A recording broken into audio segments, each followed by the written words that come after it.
Hi, Tammy. How you doing? Hey Sid, I am great, thanks. How are you doing? Just coping with the heat. And yeah, you told me Ofe about the sandstorm, so that was quite interesting. Yes, we're having a sandstorm today. So a lot of people, if you listen to the radio and stuff, people are warning, please be cautious about the sandstorm. And if you're going out, always wear a pair of glasses because the fine particles does get into your eyes, and it's just more of an irritation than anything else. Yeah. As usual, it's always a pleasure to catch up with you on a new topic, and that's through the Dubai education system. So my opening question to you regarding that is, how does the education system in Dubai differ from South Africa in terms of structure, curriculum, and learning approach?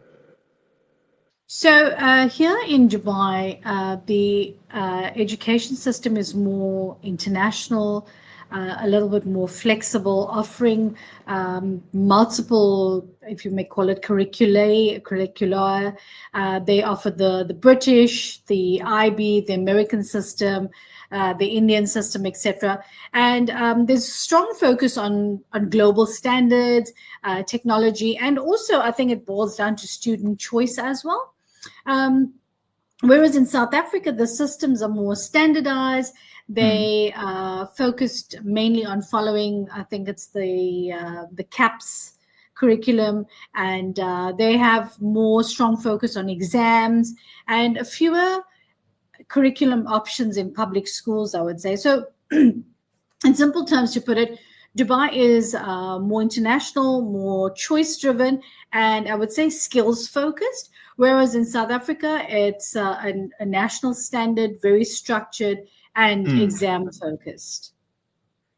Dubai offers British, IB, American, Indian, and local curricula. How do parents choose the right system for their children? So, parents here would obviously, your child best. So, they would look at the child's learning style, the academia, the practical, the creative side, and they would make choices based on that. The middle school and the higher school is more where your future plans lie. What is your career choice, your academia, where your later work, what you want to do. And also they focus on the strengths and the interest in the child. The school quality and teaching style is not just about the curriculum itself.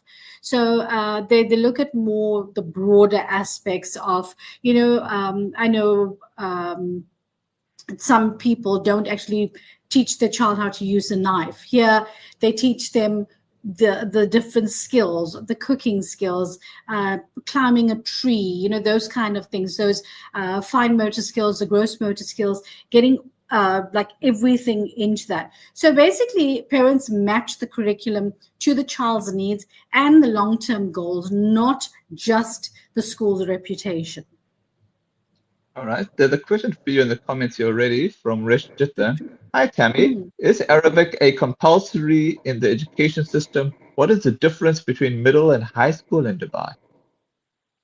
So yes, thank you for the question, Resh. The Yes, it is compulsory here. Arabic is compulsory for all standards, and so how we get, I think primary school in South Africa from grade 1 to 7, I think it is, and then you go into high school. So here we have your junior standards, and then that transition period where in South Africa we have that subject choice, etc., is the 3 years of middle school, and then you get into high school. That's how it is here. Okay. Okay. All right. I think we'll get to the next question here. What role does technology and digital learning play in Dubai's schools and universities?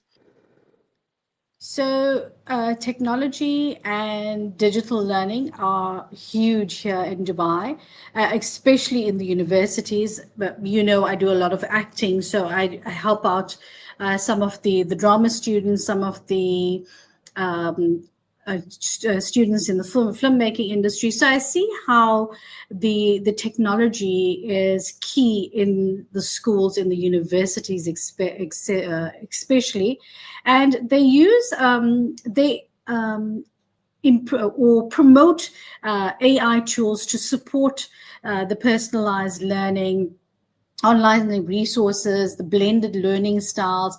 There's a lot of schools now coming up with the coding options, STEM programs widely integrated to help students develop more digital skills, the collaboration, problem solving, and also they look at your future career choices and they try to structure things around that for the child.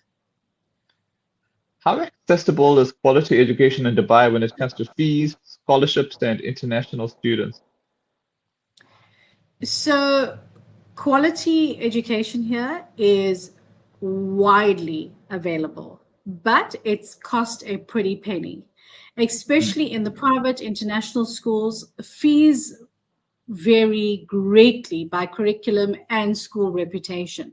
So here it's, I would say it's more like a business. It's like, who's offering the best of the best. And I've seen some of the schools where the kids get dropped off with the chauffeurs in Rolls Royces. And so it's, you're living up to that kind of standard, that affluent standard here. So if you've got the money, you can pick, choose, and refuse what you want. So it's very, very accessible, global curriculums. And what's nice is you can go and pay a visit to each one of these schools. And some of these schools, they actually offer a lot more of um, the other activities besides academia, like your paddle, your table tennis. They focus on those sort of activities that can where you can promote your child in those sort of areas, not just in academia. So coming back to the question, money talks. Yeah, that's true. All right. And another question here from Rishchitan. Is homeschooling recognized or allowed in Dubai? Yes, I belong to the Saffers group, which is the South Africans, and there's a lot of expat groups as well. And because of the Arabic, because of the way the schools are structured here, or I should say less structured, people prefer the more structured approach. And I know quite a few people where the husbands have got, or the spouse, whichever spouse has got a good job, the alternate spouse chooses to homeschool kids. So there's a lots and lots of kids here that are homeschooled, and especially when because to avoid the Arabic, I think, and they want the more structured approach. So yes, it is very popular here. How are cultural values, discipline, and language integrated into the education system in Dubai? So I would say it's if you're looking at the being in an Arabic country, Arabic Islamic studies here are mandatory. And so some of the things like your social studies alongside with international curriculum, and the school emphasizes more respect, discipline, and cultural understandings, reflecting on the city's diverse population. We've got people from all around the globe here. So English is the main language of instruction of most of the international schools. And but what Mhm. I've seen as well is like in Abu Dhabi, there's a Filipino school, Oh, focusing more on how the Filipino, yes. And then here in Dubai, there's two Indian schools, so they adopt the Indian way of learning.